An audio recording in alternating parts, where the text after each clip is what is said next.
Hello, everybody. Welcome back to the conversation series. I'm incredibly excited to have Mr. Matt Suter here with me today. He is the Senior Director of Marketing for the Carolina Hurricanes. And I'm excited, as a marketing nerd myself, to have him on, pick his brain. But Matt, thank you so much for joining me today. Yeah, thanks for having me.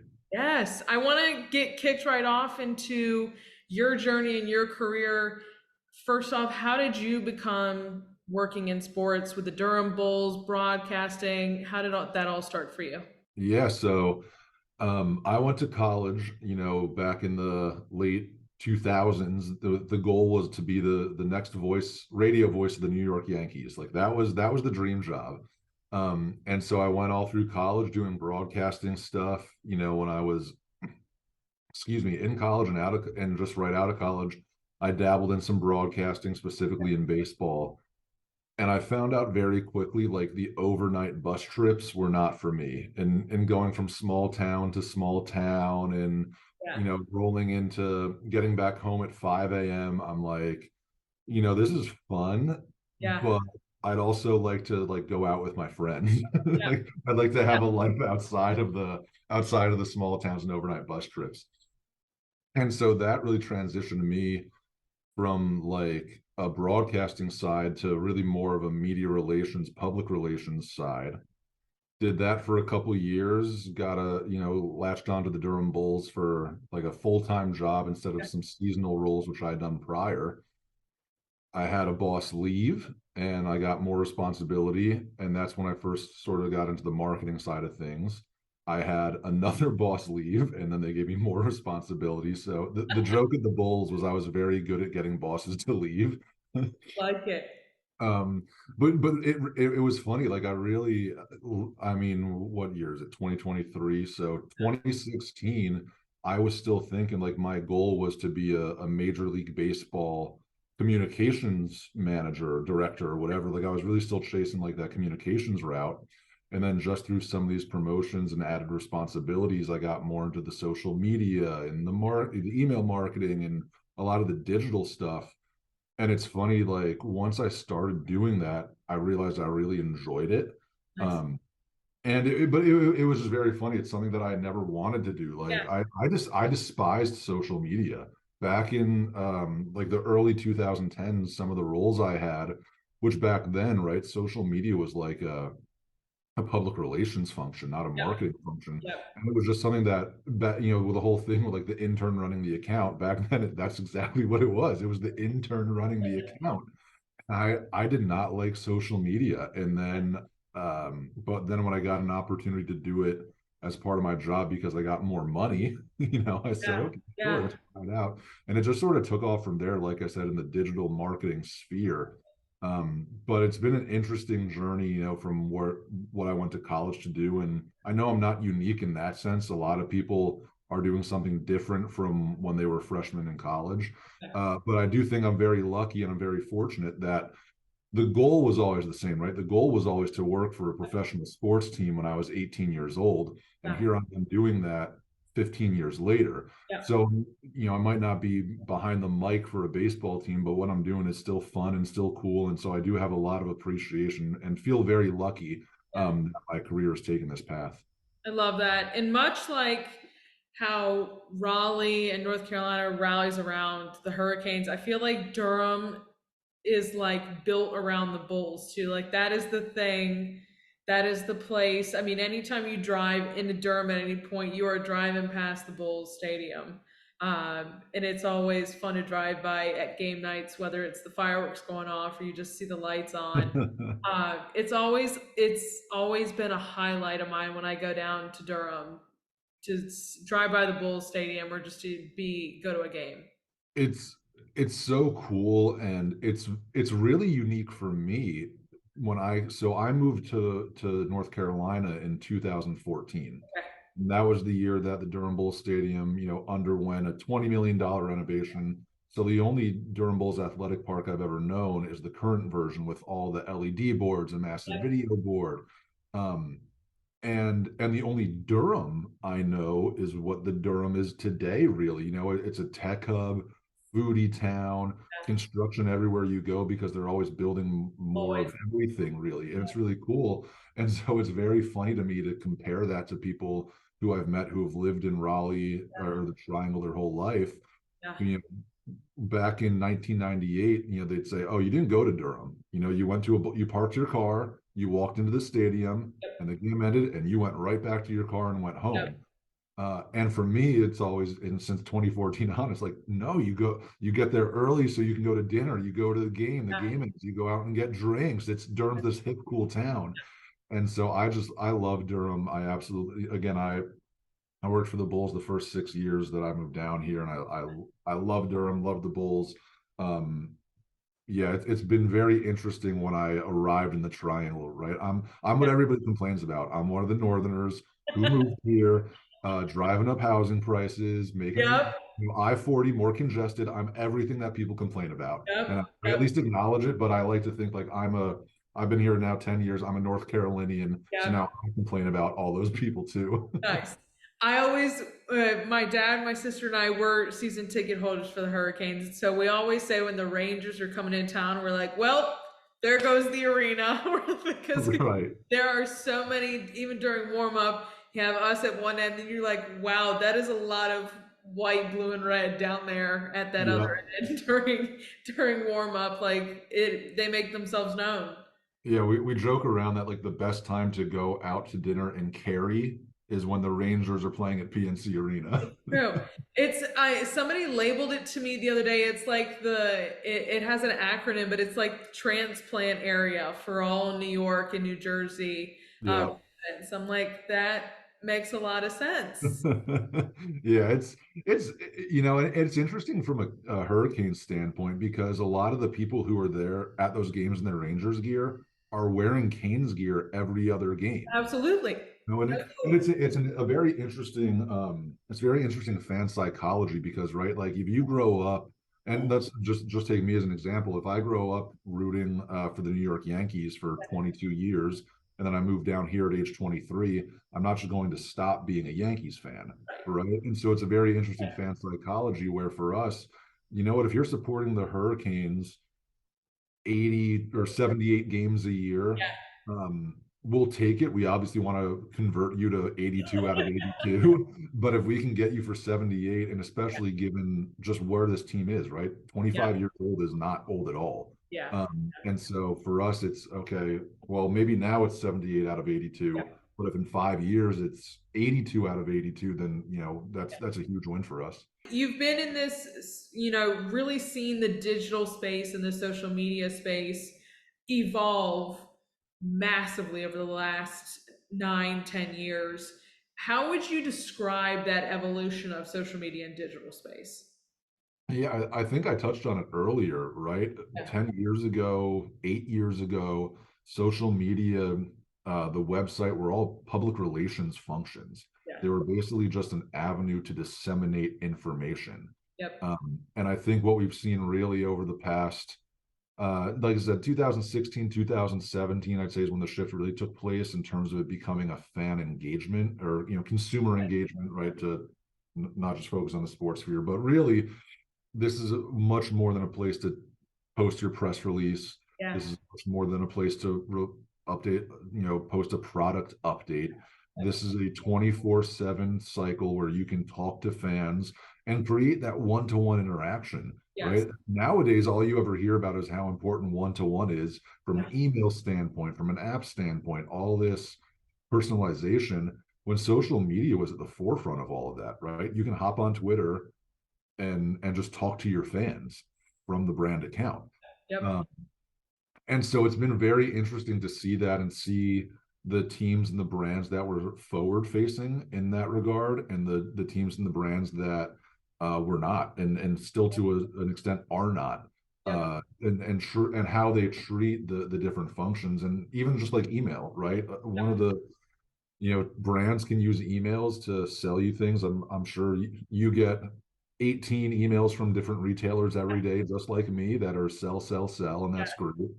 One of the things we strive to do is have a good balance, right? We'll give you an email that it tells you about upcoming games or that informs you of what you need to be informed about. But then we have our newsletters that are designed just to provide you content, Yeah. just to provide you behind the scenes videos, feature articles. And even that is something that we really strive to do. And the whole digital space is not just house information, but really engage with our fans.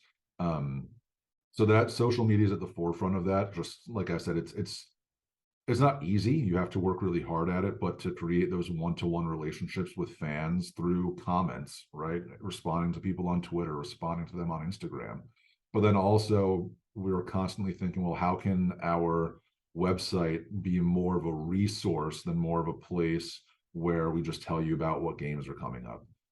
We think about how our email, to my point, can be more engaging as opposed to, well, I see it's from the Hurricanes, so they're going to try to sell me something. What is it? As opposed to, ooh, like I wonder what video I missed over the last week that they might have in here. So that I think is the biggest shift in, speaking at 30,000 feet, is that shift from housing information and just being a branch of your public relations team to being really a consumer engagement focused effort across all digital platforms. I do enjoy my Carolina Hurricanes emails that I get after games that give me a nice little recap of what has happened, what the highlight moment was. But it's very interactive now, and I feel like what you're talking about. I feel like it's more conversational than it was back then. I feel like it was a lot of people shoving things in your face. There's still a good bit of that happening. But it's a lot more conversational now. People love to have those interactions with whether it be a sports team, whether it be a creator of some sorts, whatever it is. That's what Twitter is. That's what Twitter is built on. That's what threads are built on. But it's incredible to see how much it's changed. And it changes, as you know, on a daily basis with everything that is being built and expanded upon and everything. It's fascinating. And even TikTok, right? Like TikTok comments are such an important part of that platform. And I think what you touched on about being conversational, that's like our MO. We approach our social media accounts as fans, right? We want people to basically just, we want to be the pulse of the fan. And granted, we can't say some of the things we want to say all the time, whether that's just about the game in general or to other fans. But that's really what we try to accomplish, and that's not just the 60 minutes that the clock is running. That's a 365 days a year. We just try to be a fan of the Carolina Hurricanes and share with fans of the Carolina Hurricanes things that we have. Um, just today, the day that we're recording it, it's just like a photo of Brent Burns smiling that says Happy Friday. Made my Friday. Made my Friday to see that big man with a smile on his face. Right. And he's just awesome. So like, how Yeah. could it not? But that's really what we strive for, right? Yeah. It's August, it's a Friday in August. There's no hockey news to be found, but hey, we have all the photos, we have all these things at our disposal. And if I'm a Hurricanes fan, maybe I do want to see Brent Burns with his big grin, missing his two front teeth and his big beard. Like, you know what? Yeah. Yeah, it is Friday. It is a happy Friday. Yes. And so that's what we try to do on social, and again in the comments we try to have fun. And even again our subject lines, right? That's one of the things we work on a lot for email subject lines is, yeah, we can tell you that hoodies are 35% off today only, but is there a better, more fun, more conversational way to do that? That sounds like your buddy is telling you, oh, hey, the Hurricanes hoodies are 35% off today. Yeah. Right? Like Yeah. that's really what we try to accomplish. And I think that's, to your initial point, is that conversational big shift of it's like that gif from Wolf of Wall Street, the one of us, Yes. one of us. Well, Yeah. that's what we want. We want that's what we strive for every single day. But as you're talking about it too, like that funness, I feel like that's through the whole organization too. Like even when you're at a game, you got Stormy who's running around. I always feel bad for his handler just chasing him around the arena. But I feel like it stems through the whole organization that it's just a fun team to be a part of, to watch. I mean, there is nothing boring about the Carolina Hurricanes. And while you can't say like there's certain things you can't say on Twitter, we will happily be the ones that say it because I have definitely witnessed some people saying some things.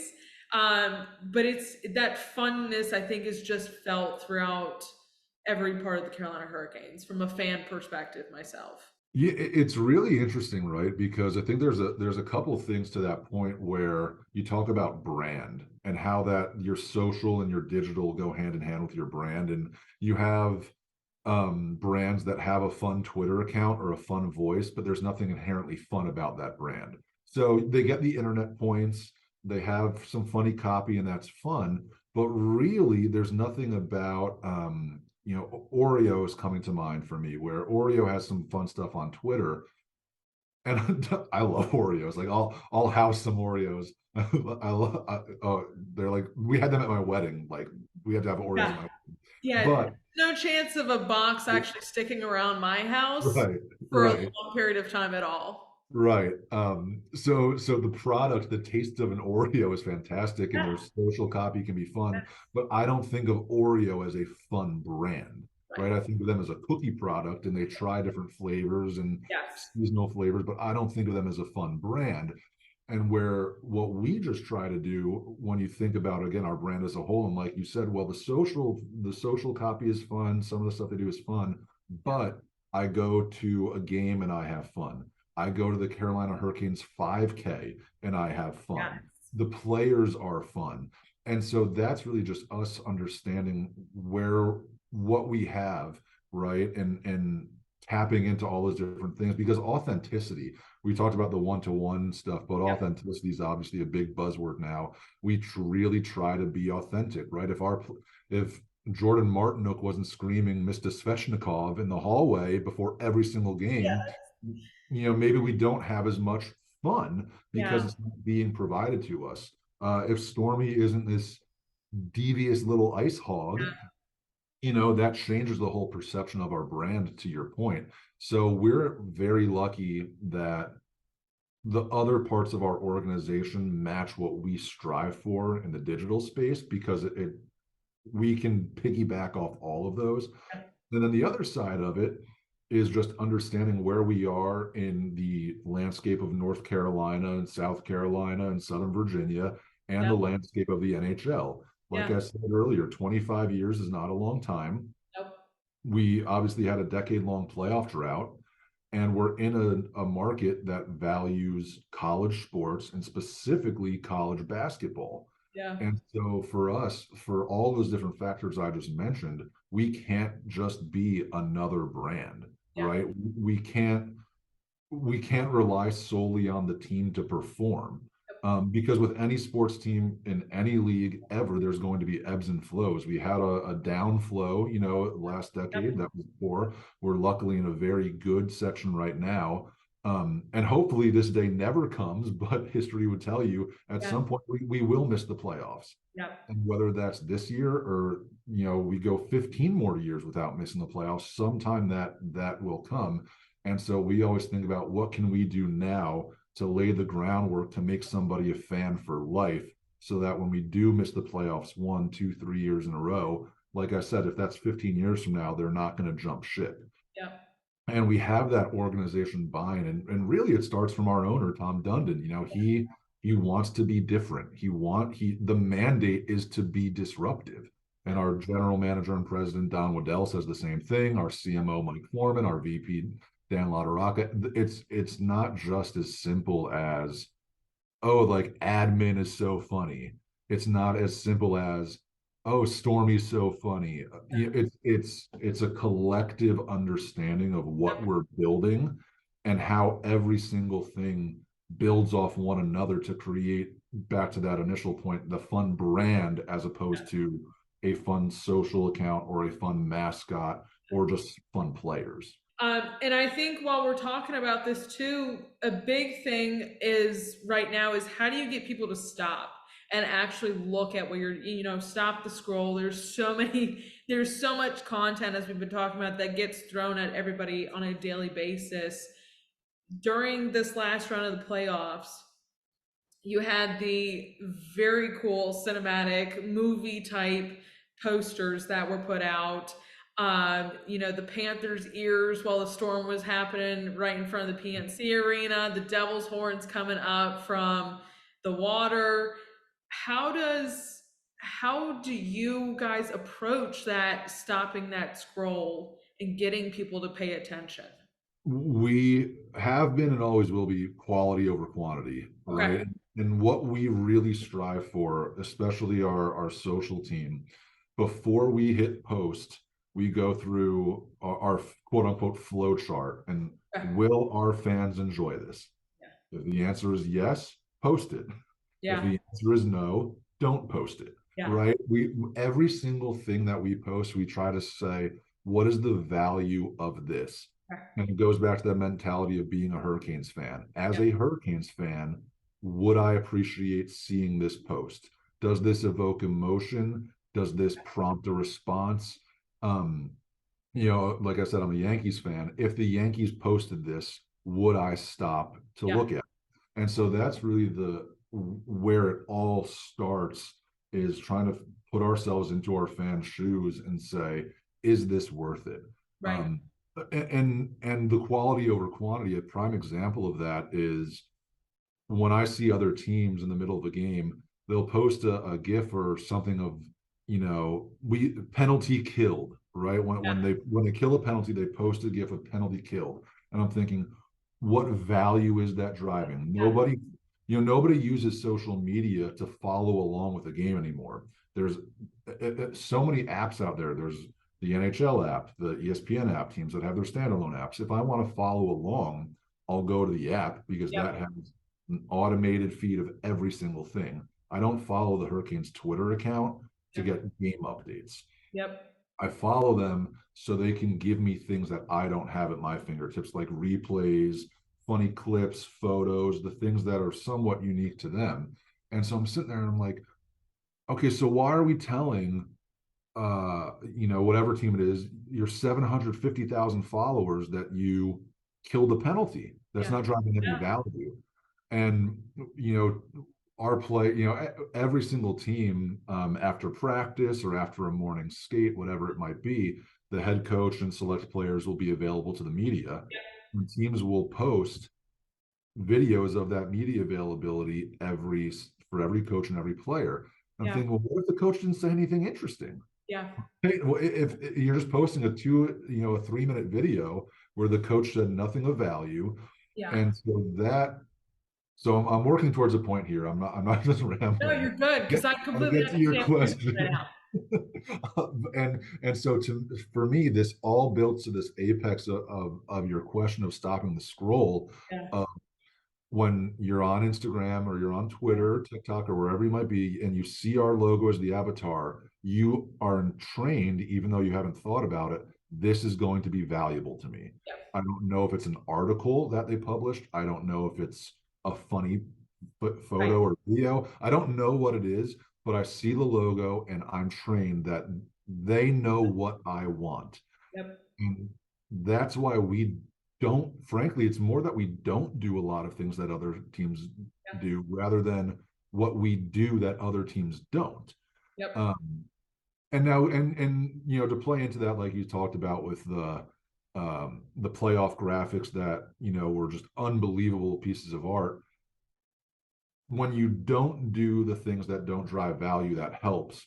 But then when you really elevate the content, right, that's that second part of it. So we don't tell you about the penalty kills. We don't post interviews that nobody cares about. So that strips away that one part. Cool, good.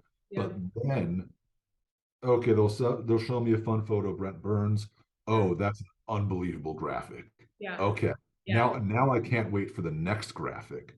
And like I said, the whole thing that we try to do is just train you so that when you see that avatar pop up, you say, what do they have for me now? And that's what I think is able to separate us from our peers a little bit, is just that mentality of that question that I started this answer with is, do the fans want to see this? Will the fans enjoy this? Do they have to know this? And that is what drives the whole strategy, really. And when you're talking about, when we're scrolling through and what emotions, like there's no time better than during the playoffs when you see a graphic like that before game or on game day. You're like, let's go. We're ready to watch. We are very excited. Like that, I totally understand that from a fan perspective because I can say when those popped up, everybody got excited. Everybody was like, let's go game day. We're ready to go defeat Devils, whoever it was that we were playing at that time. Um, and it's just, it's an incredible thing to kind of walk into the arena or sit wherever you're watching the game and be like, we're fired up. We're ready to go already before a game has even happened. Yeah, it's really unique. We really treat our strategy as a science. And what I mean by that is even take the graphics that we're talking about that, again, were just unbelievable pieces of artwork by our design team. But there was even a conversation about when in the day do you post these, Yeah, right? And do you post them at 9 a.m.? just science. Right, yeah, it's do you post these at 9 a.m. And the decision was made that we would post them closer to noon or so because okay, well, 9 a.m. People are just sitting down, they're checking their emails, they're having their coffee, they might be commuting. Like, how does this fit in to, and there's no average person when you have 500,000 followers, right? But you Yep. try to get these generalizations and say, how does this fit? Um, and for us, we said, okay, well, noon might be the better bet because at that point, most people are caught up on email. They're through the daily trudge, right? That daily trudge of getting, whether you're remote, hybrid, in Yeah. office, like that trudge is done and you're sort of off with your day. It's like, well, if we hit them early afternoon, that's when we can, exactly to your point, Yep. turn on the put the gas on a little bit and say like, all right, now it's time to get hyped. So let's hold off on our hype videos until the afternoon. Let's hold off on photos of the rally towels in the arena Yes. until the afternoon. What's some of our premier content that exactly what you just said Yeah. builds to that point that they walk into the arena so their blood is flowing. Yeah. Whereas if you do some of that stuff at 9 a.m., 10 a.m., maybe it gets lost a little bit. And so that's really all the stuff that we try to build. And sometimes, and I know people will see our quote tweets or replies, and y'all are wilding or what the heck were you thinking? But it's we joke all the time that our social team, like, we overthink everything. There's very few things that we Yeah. underthink. Whereas a standard Instagram post, we sat there talking about the different copy for 35 minutes, and the final product is 3 words. Yeah.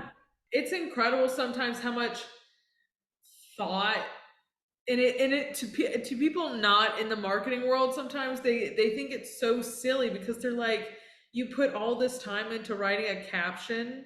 I'm like you have to go through this list of things that actually you have to fit the criteria for, but it's extremely time consuming. And as you like when I was talking to Dan, he was like we're finally at a great place with building out our team. He said, I mean, even to this day, you have a lot of people who or companies that have 2 social media people now today, and they continue to grow just because of how big it is for every single business, professional team, whatever it may be. It's grown to something far greater than I think anybody really expected it to, especially back in 2014 or even before that when this was just coming around. Yeah, it's a very, and it's frustrating, right? Like the comment I made earlier where it's, oh, the intern's gonna get fired for this intern, Oh yeah, posted, hey, this isn't your personal intern. And it's really frustrating. And it's, I shouldn't say frustrating, it's not something you take home with you, but you hit the nail on the head. Like, people just don't get it. People don't understand how you use the wrong word in a caption and all of a sudden it's quote tweeted by right. um by somebody for slipping up, or you have to be really strategic in how you do how you do it, what you say, Yeah, when you say it, um and not to mention just trying to hit every demo you can, right? TikTok, everybody knows TikTok is that Gen Z yeah, demo. Twitter, millennials, Twitter and Instagram, really that millennial. uh, Facebook is more boomer, and really the time that it takes to develop a strategy for every single platform, not to mention the YouTubes, the LinkedIns, all of these have a very important purpose within every organization's success, whether it's revenue generating or not. And so to sit there and, well, this caption works on TikTok, but the exact same video, Instagram has to get a different caption. Yeah. And on Facebook, we're going to crop it to a different size and have a different caption there. And Twitter is the Wild West, Twitter, Yeah. whatever. But you can sit there and have one piece of media and have four different captions for it and have four different deployment times based on optimization and trying to hit the algorithm and yada yada yada. Yeah. And that's multiple times a day, every single day, as opposed to just some people that'll sit there and say stupid caption. And you're sitting there like, man, I worked on this for 25 minutes. I put a lot of heart and soul into Yeah. that one. Yeah, it's like I went through every single emoji 3 times until I figured out which one was the one I wanted to use. Yeah. Yeah. I'm like, hashtags, you have to work through it all as you're kind of putting everything together. No, and it's such, it's such a funny and weird world to me. Like you were just explaining, like everything is different. You have to think about like there are different posting times for everything. You send emails at certain times, you don't send emails on certain day. You know what I mean? Like it's a funny world that this digital landscape has turned into. Like we've been talking about, you don't want to shove things down people's throats, but what's the right science, cadence, whatever you call it, to provide people with content no matter what platform they're going to. Exactly. And again, for the people that don't work in this industry, I think they'd be shocked at how much time I spend looking at spreadsheets of data, Yeah. right?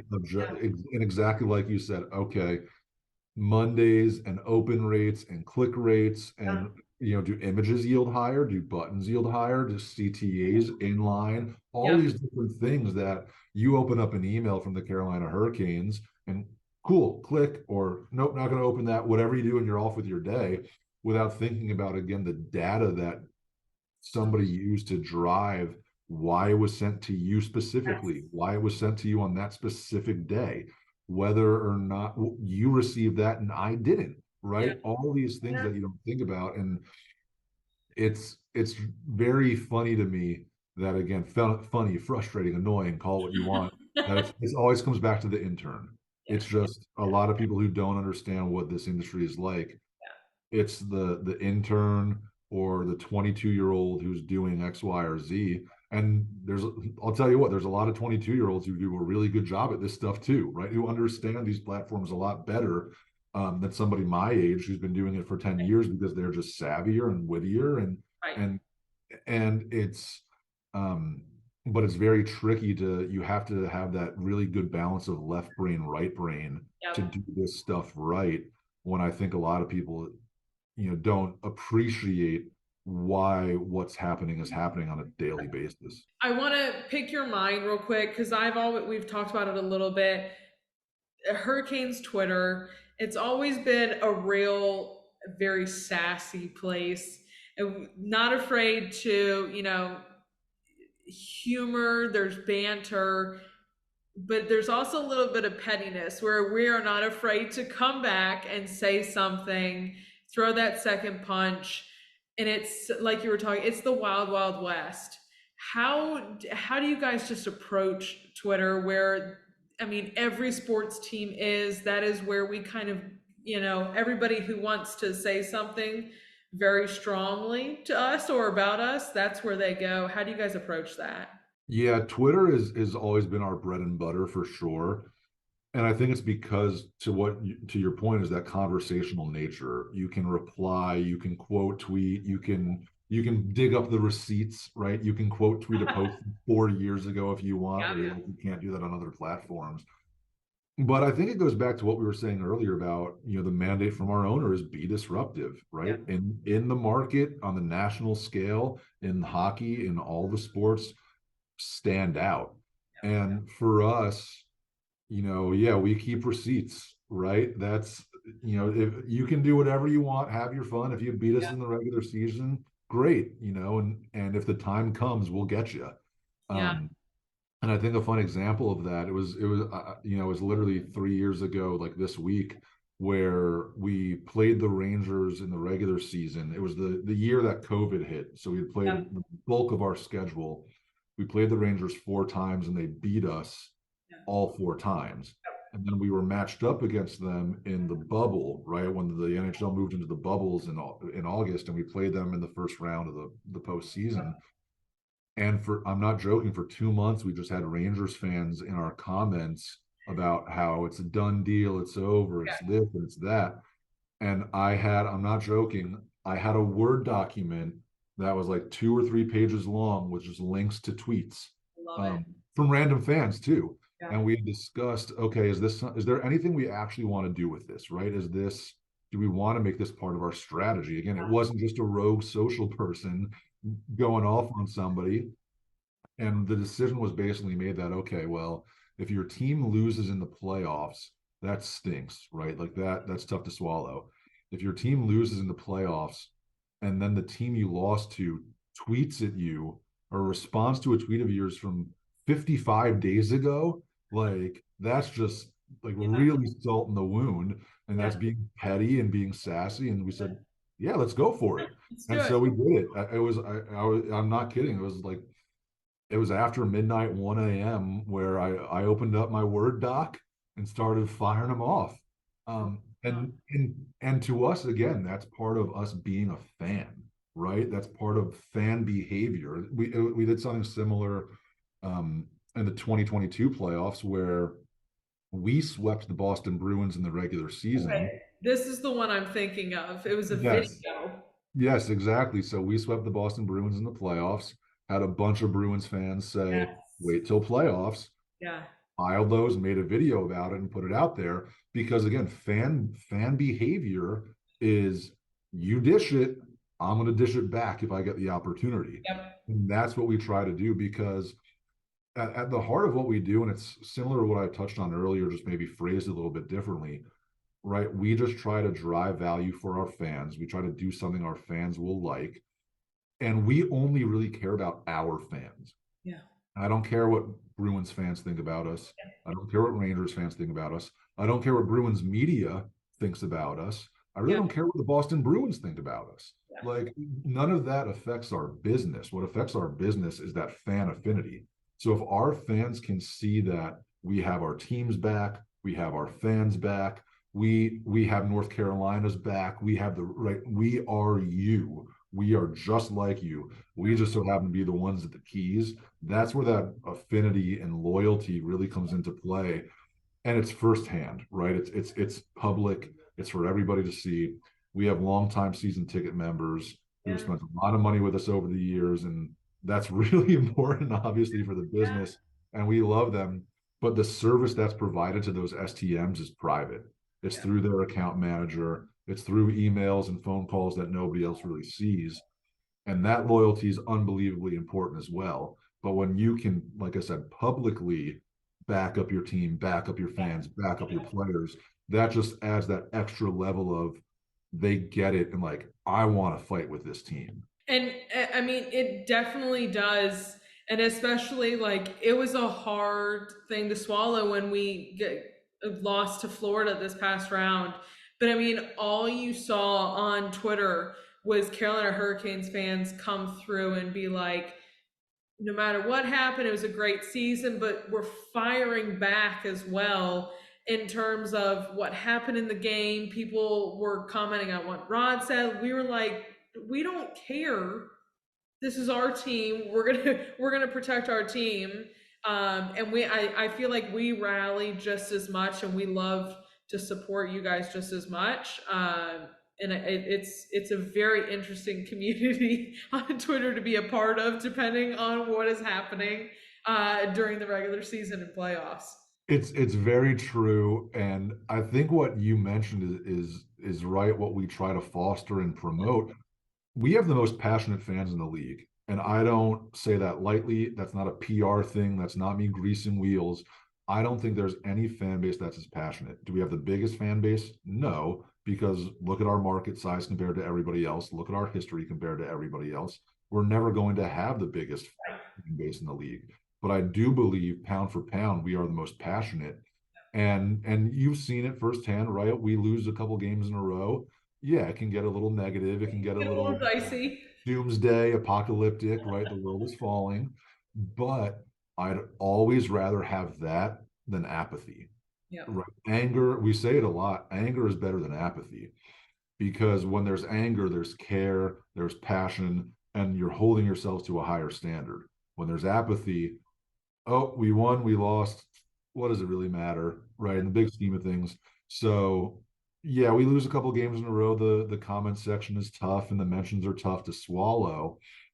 But that's a much better example of passion in my mind than when things are going well, right? When things are going well, it's easy to be a casual fan or not a fan at all and just be like, I love the Canes. Yeah. But when we're playing poorly or when things aren't going well, that's when the passion really seeps through. And and I think it's really interesting too when you do look around the league and look at the quote unquote run-ins we've had on social media with the Bruins, the Rangers, the Canadians, the Predator, like Yeah. like the league at this point. Yeah. But you get to a point where, and I hate this phrase, but oh, the Predators and their fans will say that the Canes, that the Predators live went rent free in our heads, right? Oh yeah. Which is funny to me because we treat the Predators like we treat everybody else. Yeah. But in their minds, they think it's personal when really this is just who we are.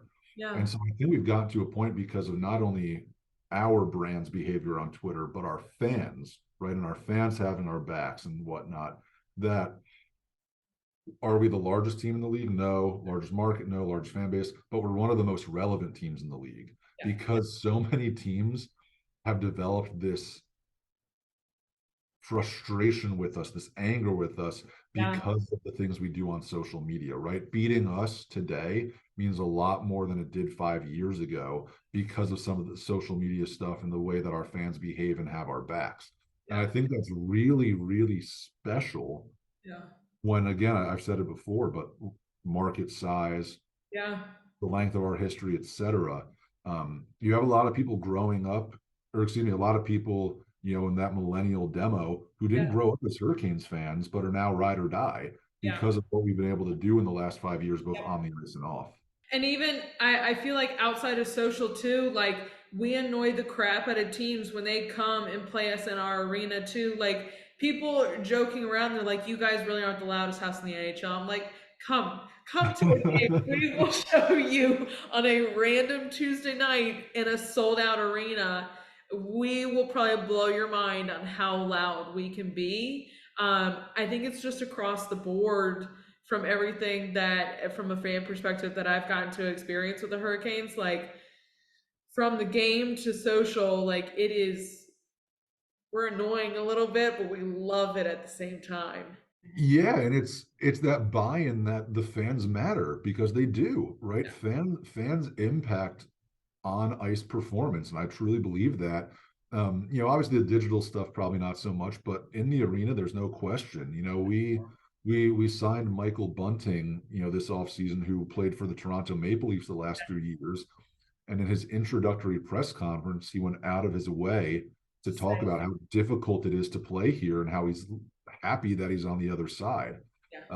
A few years ago, the head coach of the Maple Leafs, to your point, it was an early season game. It was, I think, November. Don't quote me on that. But he had a line after the game talking about what a difficult building PNC Arena is to play in. And like I said, that was a game in November. That wasn't the playoffs. That wasn't 18,000 rally towels going around. Right. That was just a normal game. And so, and players, our players talk about it all the time about how great our fans are, loud building it is. They don't have to say that. They're not greasing the wheels, because if they were greasing fans' wheels, you'd hear that from players from every other team in the league, but you don't. That's just the fact of the matter, is you don't. And so to be able to create that home ice advantage like our fans do, I'm telling you, it matters. And like I said, that's not a PR thing. It's loud. We talk about it all the time. We sit up on press row up at the Yeah. top of the arena, and we have in the playoffs we all have like fuzzies covering our laptops because of the debris from the rally towel sprint spinning our ears. No joke, and fans agree with it. You know, your ears ring when you leave from a playoff game. You have to like drive home with the radio off Yeah. because you just need like Yeah. silence. I always tell everybody that I work with, I'm like, I'm not gonna have a voice tomorrow, and I probably won't be able to hear you because my ears will still be ringing, but I will be at work. It just will sound like I'm an 80-year-old woman trying to talk to you because I probably can't hear and don't have a voice. But it is incredible, and I just think that as we've talked about the buy-in from Raleigh and everybody in this community, whether it is the college nights that you guys put on, or if it's stuff with the Durham Bulls, or whatever it may be, there's so much for everybody in this community to be a part of, especially when you've got alumni like Eric Cole and Justin Williams who are so involved, but other alumni who are coming back, but also just like the 5K. The 5K is one of my favorite things to participate in every year because it's like we're okay, we're almost there. It's almost hockey time. But there's so much that pulls everybody into from this community into the Carolina Hurricanes, no matter what it is, that I don't it, feel like every team has. it's special, right? And I think that the best way to show that it's special is when you have Rod Brindamore, right? A Canadian who played in St. Louis and Philadelphia. He made his home in Raleigh. He could have gone and lived anywhere. He made his home in Raleigh. Justin Williams made his home in Raleigh. Eric Cole made his home in Raleigh. Cam Ward made his home in Raleigh. All these guys from Canada, the northern U.S. Yeah. You know, it's not typical for players to live full time where they play, and certainly not where they played, Yep. right? For Yep. the alumni. So there's something special that about this community where it's just like, man, I don't want to leave, you know, and I think that goes into what you were saying. It's the people, it's that southern hospitality a bit. It's the ease of living here, it's the enjoyment of living here. Yep. Uh, you know, that and it's the community. It's just that sense of you're part of something bigger, you know. Yep. And back to what I said earlier, when how this is a college market, right? Okay, well, I went to State, I went to Duke, I went to Carolina, so I'm not going to agree with you on anything regarding sports. You Right. can't agree on the Hurricanes, Yeah. right? You know, between the Hurricanes and the Bulls, Yeah. Courage and NCFC, right? You have a few professional teams that everybody can rally around, and obviously we're just the most established, if you want to use that word in this term, in the sense of competing in the NHL and venue size, et cetera, et cetera. And so that I think is unique to us too, just because two friends who went to NC State and UNC are going to argue over football and basketball and baseball and field hockey and soccer, but not the Canes, right? That's the one common ground that they can find. And we're like the unifying force of the triangle. And so I don't know if that factor plays into it. I think it does, I think but it it's does. a very interesting dynamic as to where we are and the role we play within the community. Let me tell you, it does get a little loud when NC State, somebody from NC State does ring the siren. I will say that. Oh, Um, I agree. And NC State will always get the biggest round of applause. And I yep. always feel bad. Like we had like Brady Manick after UNC went on their Final Four Yeah. and came to sound the siren and people were booing. I'm like, oh my gosh, tough crowd. Matt, my last question for you is just what inspires you? Really, and this is gonna sound corny too. It's like it's coming to work with the people I work with. It's Love it. like you have to do this line of work, you have to enjoy the work you do, but I really believe you have to enjoy the people because specifically in the digital sphere, you can't just be a one person wrecking crew. You're not going to be a designer and a videographer Yep. and a copywriter and a content strategist and a brand manager. And I mean, you can and people do all those things as a team of one, but the more resources you have, the better you are.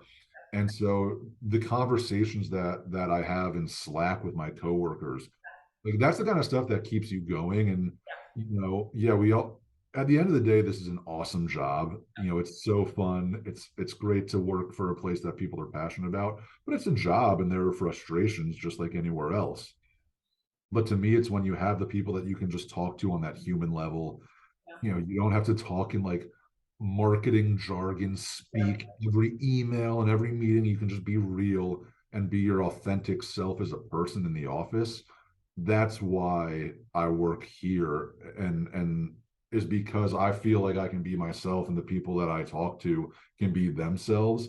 And like that's what gets you going. And oh, wouldn't it be funny if we did this? Oh, that would be funny. Even though it's something we could never do in a million years, like those conversations are just what inspire me, and that mentality that, you know, no one's bigger than anybody else and we're all just trying to accomplish the same thing. yeah. um it's cool. It's really, it's just a very cool thing to be a part of. I think the people you work with makes a magnificent difference on how you approach your work on a daily basis.